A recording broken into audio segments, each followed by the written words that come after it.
Hey everybody, Who's Your Jedi here again with another review for you. This time I'm talking the movie Suicide Squad.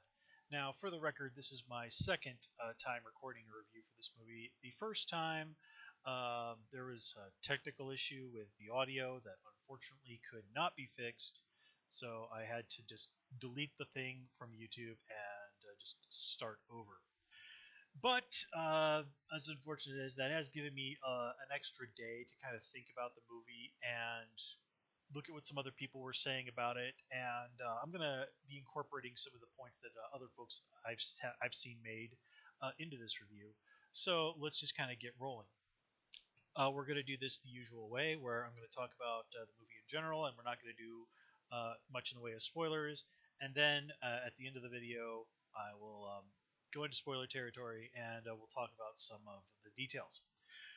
So, first things first, is this a good movie? Well, it's an enjoyable movie. Let's put it this way. I had quite a lot of fun while I was watching this movie, and I was really pleasantly surprised by how much fun I did have. That said, this movie has gotten a lot of flack for its storytelling, and not undeservedly so. The way, particularly the first part of the movie, is put together, I mean, it's in terms of narrative style. I mean, it's a real mess. It's like they're just trying to cram so much there into that first part of the movie. And yes, you have to do origin stuff for a lot of characters, but all that stuff, particularly with Harley Quinn and the Joker, it feels like they were literally trying to cram another movie into the first part of this movie, and it just really suffers from constantly jumping back and forth, back and forth. They just sort of done it kind of a one at a time thing, where okay, like here's the deal with this person, and then we move on to someone else. Then that would have worked a lot better. There's also some stuff with repetitiveness. For example, and this is the worst example of that in the movie, there are three helicopter crashes, all of which are actually relevant to the plot that's going on. Now, I mean, seriously, three helicopter crashes in one movie. Yeah, and of course, nobody who's in any way, shape, or form important is ever hurt or killed in these helicopter crashes, despite the fact that, when helicopters crash in real life, pretty much everybody tends to die. And then there's the stuff with Amanda Waller is having dinner with some guys trying to convince them that the Suicide Squad is a good idea. And then very shortly after that, it's her in a board meeting with some different people trying to convince them that the Suicide Squad is a good idea. Like, why do we need two different scenes in order to do this? I mean, yes, the second one does kind of focus in more specifically on Enchantress, and it serves as a little bit of a showcase for what she can do, but still. And there was some really interesting observations made by the guys over at Red Letter Medias, and I'm going to crib a few of their points if you'll forgive me. One particularly was in regards to the music. Now, I really liked the music in this movie. I really like retro music. I really like old stuff from like the 70s, the 80s, even the 60s.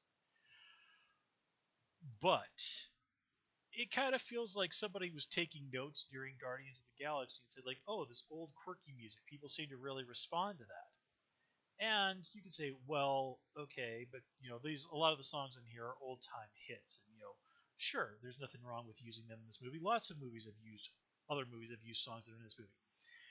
Except you'll notice, for example, in the Suicide Squad, there is the song "Spirit in the Sun," "Spirit in the Sky," very good song, which was also in Guardians of the Galaxy. The exact same song.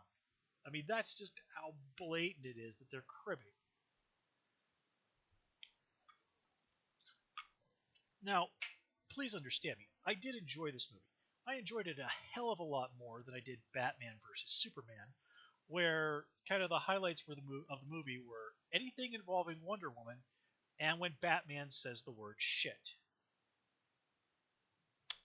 Yeah, Batman cussing is one of the highlights of Batman versus Superman. Seriously. okay, I am not going to go into ranting about Batman versus Superman, despite how much I would like to. We're going to focus on Suicide Squad. Now, another thing in Suicide Squad's favor is that it fully embraces that it's a comic book movie. In all fairness, just kind of like Batman and versus Superman did. It really embraces that these people walk around in these funny costumes, that they're very over the top sort of personalities, and the actors they bring in to do all of this, like particularly of course Will Smith and Margot. I'm not sure if it's Robbie or Roby. I'm just going to go with Robbie because it's easier to say. Are of course the great highlights of this movie, and Viola Davis, very good as Amanda Waller, um, and you have other very talented actors like Jai Courtney and such who are also in this film. So, in terms of performances, I have absolutely no complaints. And you could really tell that pretty much everybody in this movie was having a good time, particularly Margot Robbie, who is just obviously just going to town on being Harley Quinn, and great on that. But in terms of the story, which apparently is loosely based on a Suicide Squad story called The Nightshade Odyssey, which I think it's like from the from the 80s or something. So it's not something I'm really familiar with. Again, it's just a really very generic sort of story. The villains are not terribly well explained, and there's just a lot of, well, this is just dumb in terms of what's going on here. And let's see. So, okay, that's also something does have to be said about the visuals here. And again, in terms of the visuals, the movie is, I mean, it's shot really well. I like most of the design work that's going on. I didn't really care for Enchantress's costume when she was fully in control in her powers. She kind of looked like somebody had mugged a carnival dancer.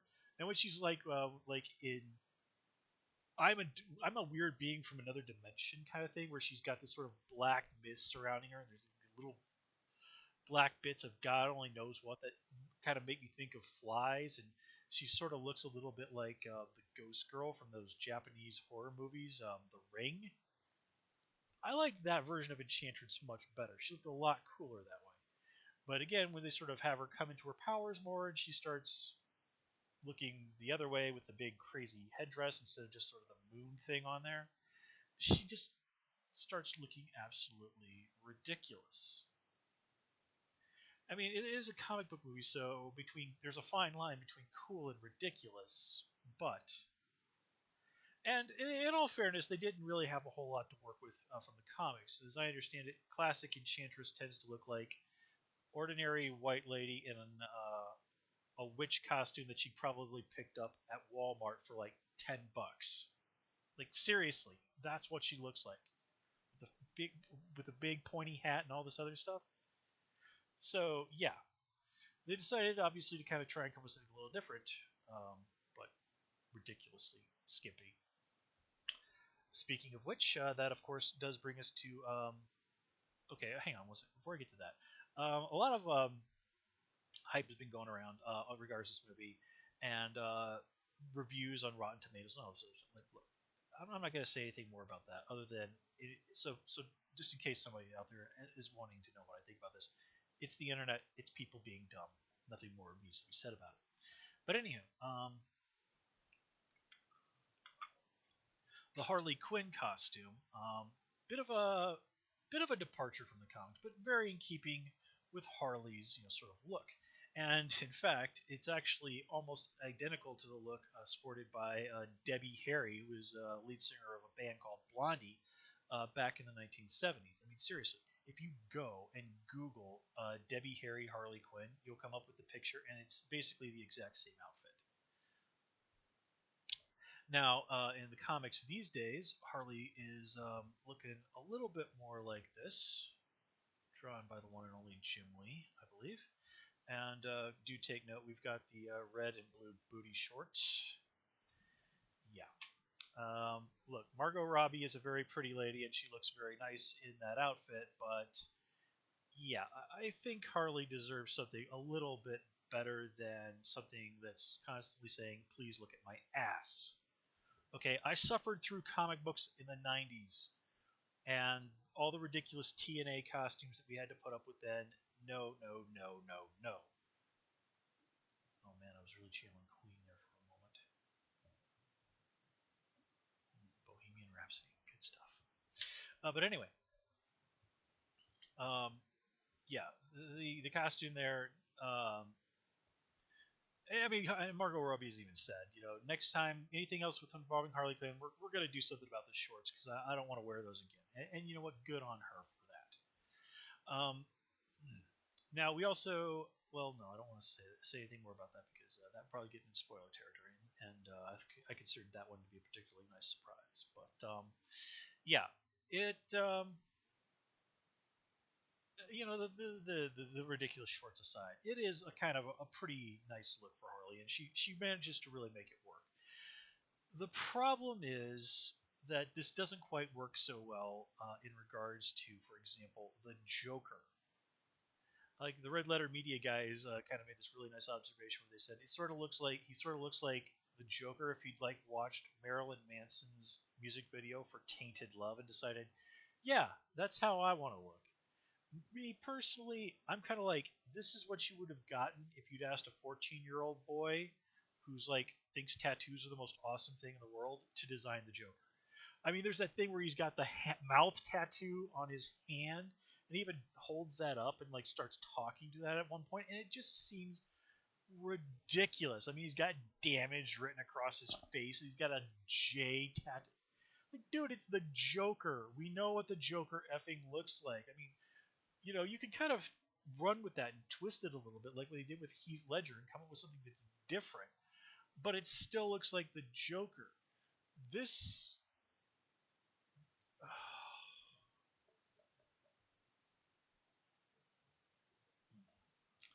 And look, that's not to take anything away from Jared Leto's performance as the Joker. I was, kind of on the fence as to whether and how I felt about this.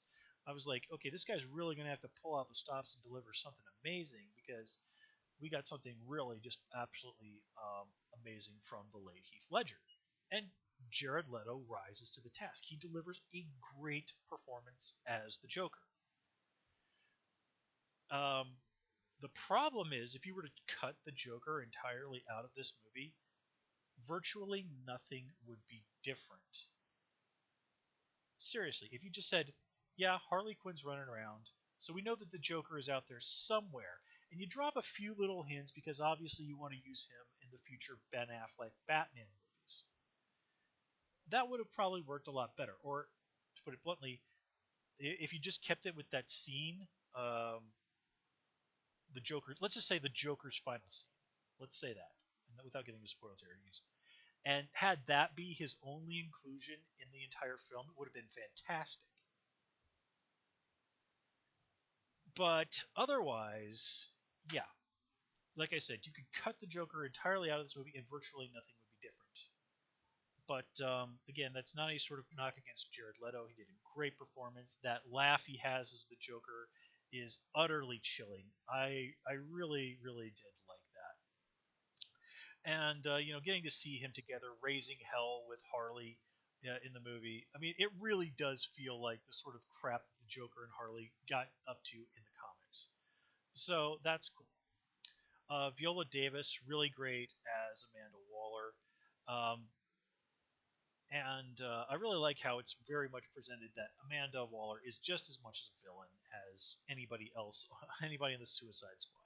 The only real difference is the Suicide Squad people, they're out there using their abilities and talents to make money and just do whatever the hell they want. Amanda Waller has those same, I think you could probably safely label them sociopathic tendencies, except she just sort of channels them into a socially acceptable goal of protecting the American people.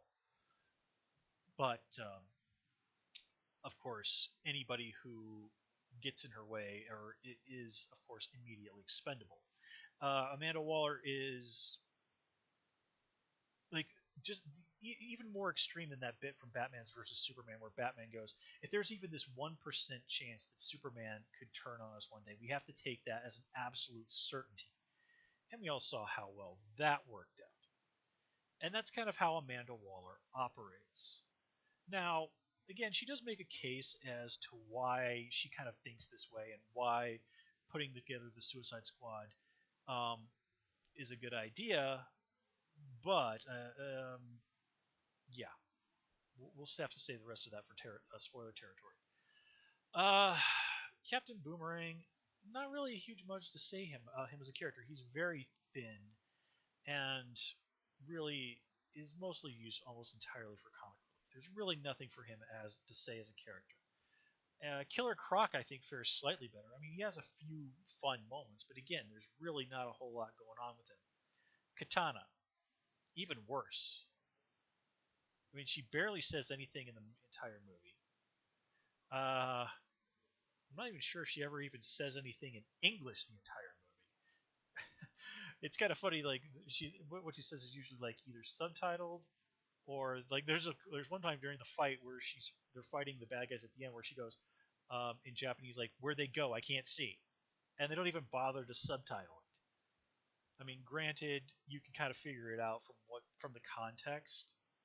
And if you don't know, I used to live in Japan. I studied Japanese in college. I haven't used my Japanese very much in the better part of 10 years, but I still can understand it somewhat.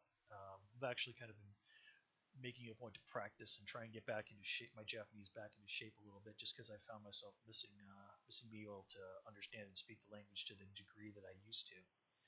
But anywho, Katana, as long as we're talking about her, I do like the interpretation of her costume, and I really do wish that they'd done more with her, simply because she's a really cool character. Um, I don't quite get whether she has these chrysanthemum symbols on her clothes. In Japanese culture, that chrysanthemum that she has on there is traditionally the symbol of the Japanese emperor. So, ordinary Japanese people don't really throw that around willy nilly. One of the kind of rules, if you're a foreigner living in Japan, is you just never discuss the emperor with Japanese people because it's like the war and World War II. That's the two things you really and Burakumin. But yeah, those are basically kind of like the three things you never really want to discuss with Japanese people, just because they're such lightning rod issues. And it's very easy for people to get offended if you kind of bring that stuff up. Although oddly enough, there was one of those Japanese Transformers cartoons where they had at least one of the Autobots who also had the chrysanthemum emperor symbol on them. I'm like, yeah, I don't think robots from outer space are particularly interested in coming to Earth and swearing fealty to the Japanese emperor. But Japan's gonna be Japan, right? Let's see, who else do we have to talk about? Will Smith, Deadshot. It's Will Smith being like the vast majority of characters that Will Smith plays, and he does a good job of it. And Will Smith is a very, very good actor, but he's really not having to stretch himself here. He's played a whole load of characters who are exactly like his interpretation of Deadshot. And his interpretation of Deadshot is basically, what if Will Smith was the world's greatest assassin? Again, not a knock on Will Smith. It's just this is the character he plays in basically the vast majority of his movies. Uh, let's see, what else do we have to talk about? Yes, almost forgot.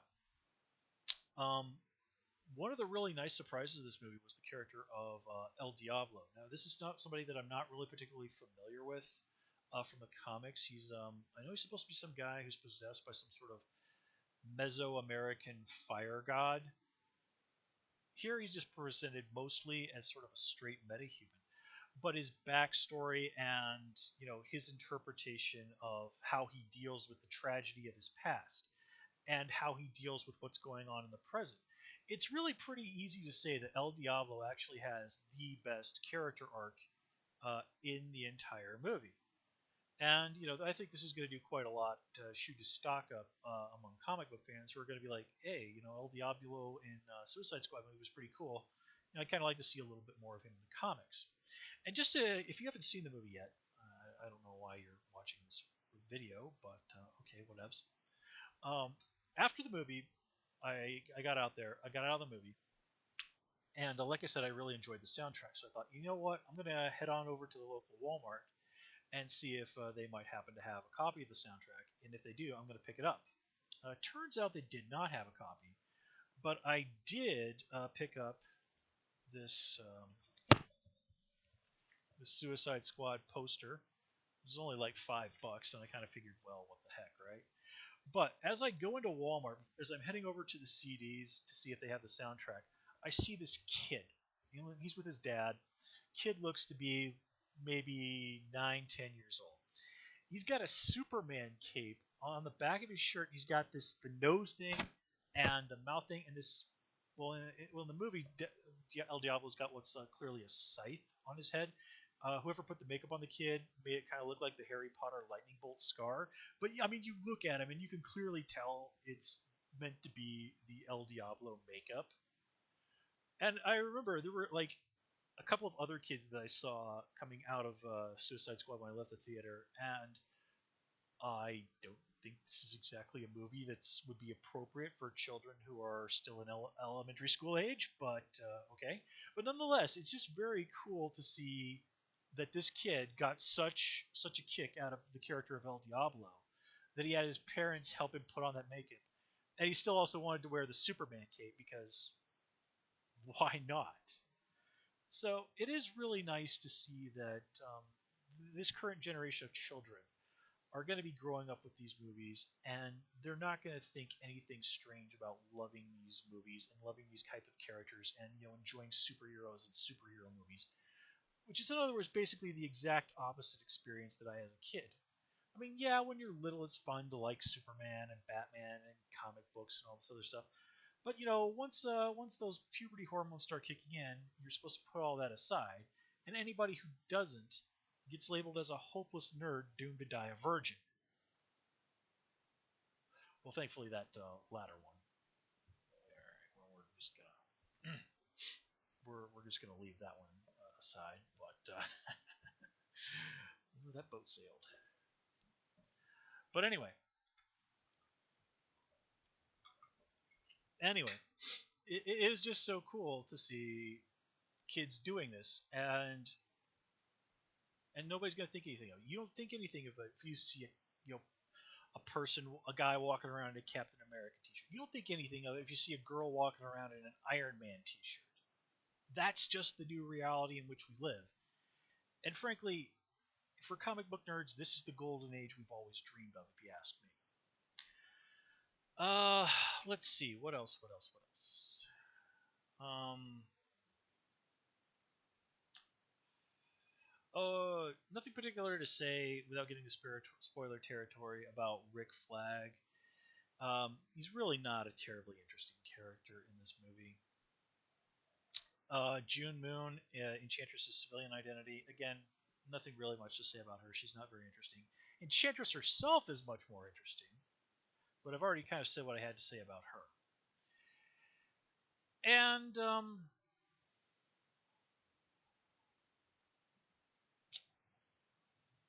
yeah, I think that sort of covers everything that I had to say in terms of without going into spoiler territory.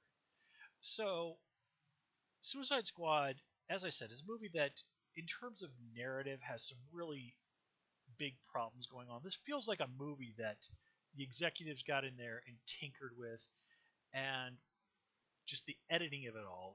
It's just like, really, what? But in spite of all of that, it's such a fun ride.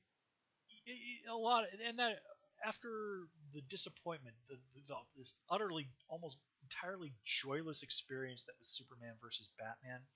As long as I'm having fun in regards to this movie, I'm willing to forgive an awful lot. Let's put it that way. So, with that said, let's move on into spoiler territory. So I'm gonna give you a 5 count. 5, 4, 3, 2, 1. Okay, so first of all, let's just kind of talk about a few of the nice little Easter eggs in here. I really loved the bit in the flashbacks, confusing as it was, where you see the Joker in the tuxedo and Margot Robbie in like the classic Harley Quinn costume, where it looks like a jester and covers her entire body. And the way it's done, it's clearly in an homage to a famous Alex Ross painting of the couple, which is sort of hilarious because in that particular painting, Alex Ross actually based the Joker's face on his own. And then I happened to be just messing around on Twitter and I saw it's like the husband of the lady who served as the model for Harley Quinn in the picture that he used as reference. And he's just like, man, it's so weird to see something that my wife was kind of a part of being turned into part of the Suicide Squad movie. Let's see what else. That was the main one. Darn. There's one other really interesting Easter egg in there that I wanted to talk about. Oh yeah, it was super awesome to see the Flash show up in the movie. I loved that.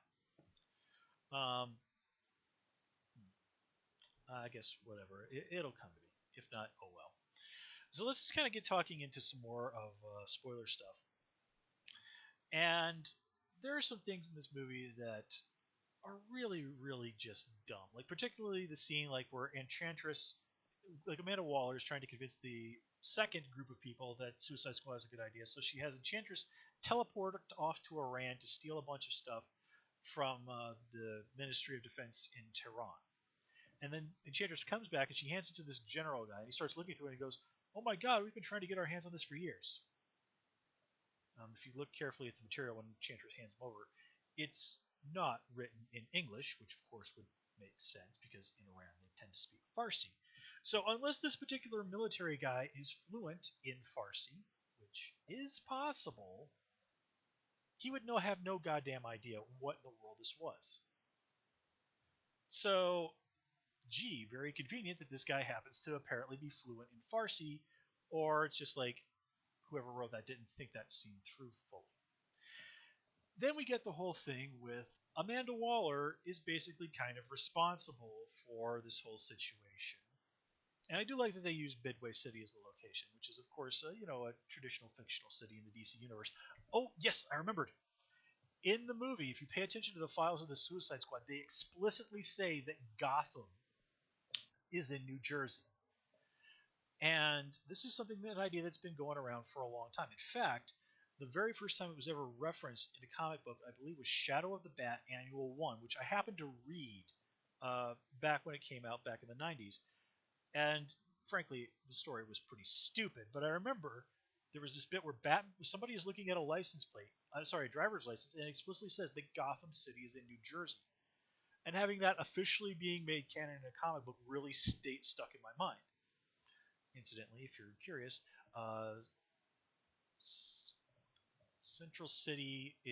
Keystone City is meant to be in Kansas, and Central City is technically in Missouri.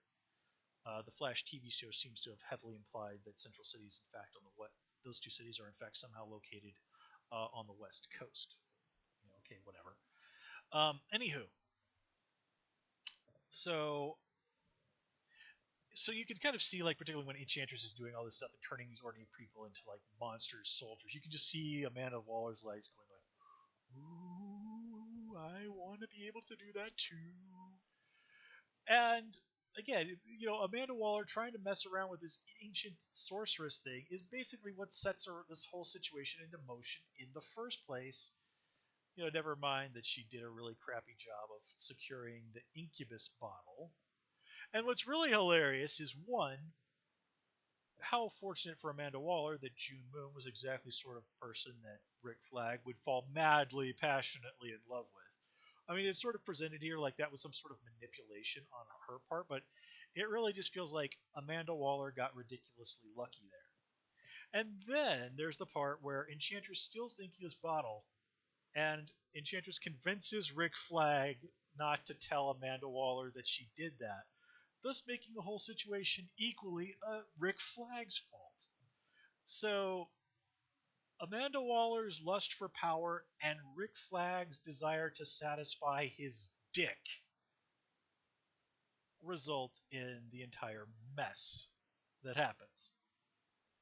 I mean, never mind that the Incubus as a character is frankly pretty weak. There's really nothing going on with him as an individual character. Um, Also, they apparently can't decide if they want to properly punctuate the Enchantress's sentences, which, my old job being English teacher really annoys the living hell out of me. I mean, I know it's dumb, but you can't understand just how much it gets under my skin when I see that people cannot use commas correctly.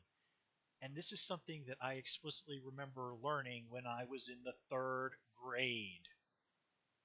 Seriously, I was like 8 or 9 when I was taught this.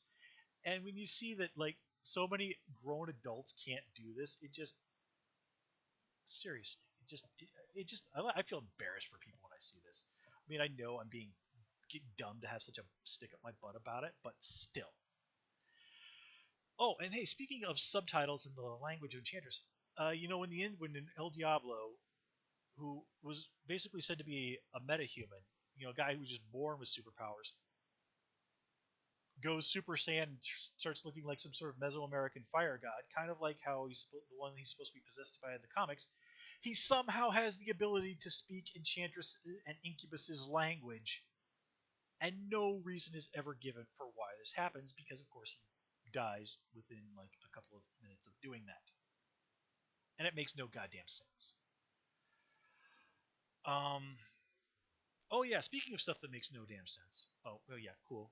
That Harley Quinn we get to see a little bit of Harley Quinn with her mallet. Cool. How the hell did Harley Quinn get that cell phone? And how does no one notice that she has the cell phone, even though she's using it when there's all kinds of people around? I mean, she literally even whips out the cell phone when she's on that military base with literally surrounded by soldiers and gets a text from the Joker. She is surrounded by people who are explicitly supposed to be watching her, and they don't notice this.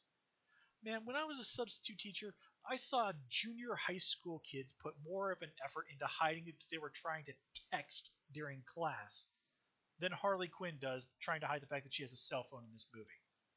She even dicks around with it when she is on the airplane, and Rick Flag and all these other soldiers are sitting just feet away from her. And how did the Joker even get that number in the first place? I mean, I assume it has something to do with the prison guard, with the gambling debts, but again, that's never really particularly explained well either. Also, apparently nobody in Belle Rev seems to have a toilet in their cell.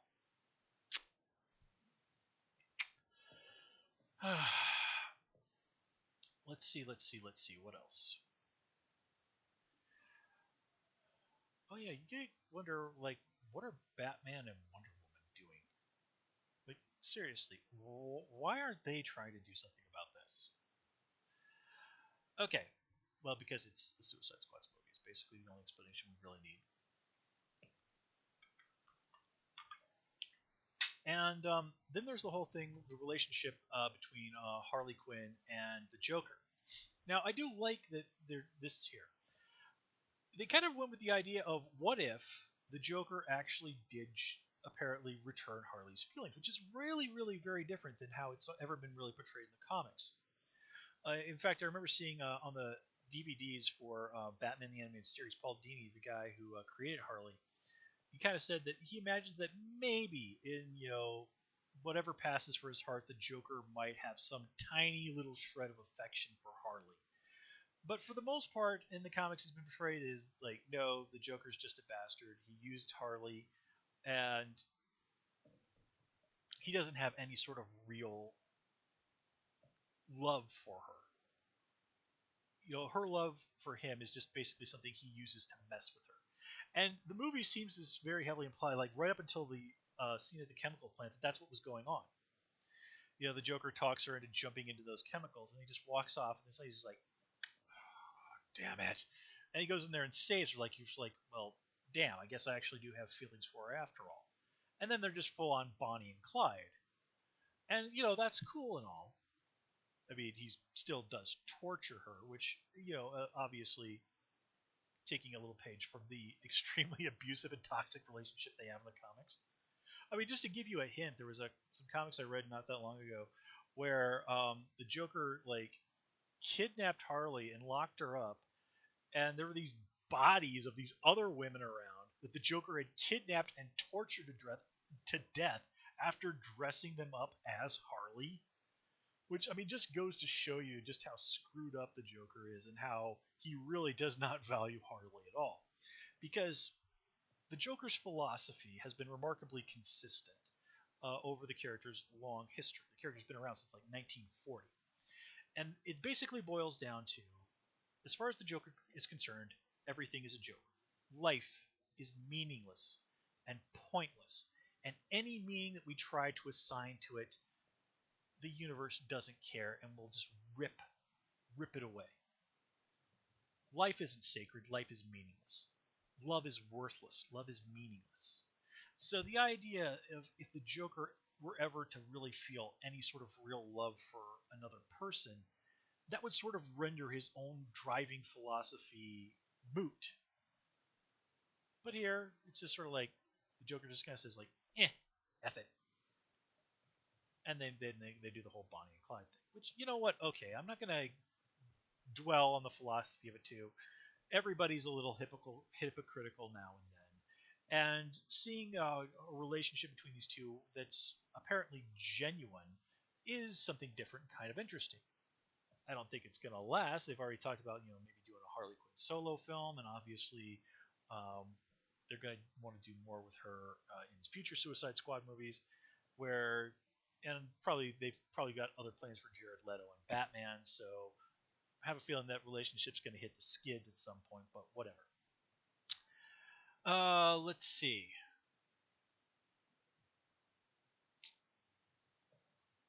Yeah, I still continue to be really disappointed by the whole thing with Rick Flag's relationship. I mean, the only real interesting things that they ever did was like when Will Smith Deadshot kind of gets in his face after Amanda Waller whips out a gun and shoots these people that worked for her because they saw a bunch of stuff that was above their security clearance. He goes over to him and says, like, look, I know this isn't going to mean anything to you in that temple of righteousness that you live in, but, you and her, you're really not that different than us. And Deadshot's exactly right. Because, we even see Rick Flag say to Amanda Waller after she kills these people, it's like, hey, I'm not judging you. And honestly, the only other moment where Rick really seemed to have like a moment as a human being that worked for me was he goes to the bar where everybody just kind of said like, F this mission, let's go knock back a few, and smashes the phone and says like, look, all right, I'm not going to threaten you anymore, but please help. And I'm like, okay, I'll give Rick Flag that moment. And plus the whole thing where they just basically kind of say to him like, yeah, F you, Rick, we're going to go to this bar and have a drink. That was pretty cool. And then immediately after he smashes the phone, Captain Boomerang just kind of like grabs a beer and walks right out the door. And then promptly comes back for no particularly discernible reason. Let's see what else. Really did like the chemistry between Margot Robbie and Will Smith. That was nice. Nice use of Ben Affleck as Batman. Now, here was one thing where I was a little disappointed. In the comics, it's been basically stated that Amanda Waller did figure out that Bruce Wayne is Batman. And she's been known in the comics and on the old Justice League TV show to sort of like throw, I know who you really are, Batman, into Batman's face and just kind of successfully really knock him off balance. Here, Amanda Waller tries to do that, and Bruce Wayne's just like, whatever, lady. Which, I mean, points to Batman, but still, that's kind of one of the really defining Amanda Waller moments, and here it just kind of falls flat. Anyway, I've been at this for about 40 minutes, so I think we're going to call it here. So, yeah, despite some really serious flaws, Suicide Squad is quite a bit of a fun movie. Hopefully, the folks at DC have figured out that the ridiculous darkness of Batman versus Superman was a major mark against it, and they're going to lighten things up a little bit. So with that said, I'm going to call it here. As always, please comment, rate, subscribe. You can, of course, follow me on Twitter at Hoosier Jedi, and also join me on Tumblr at Jedi Reviewer. Till next time, take care and have a good one.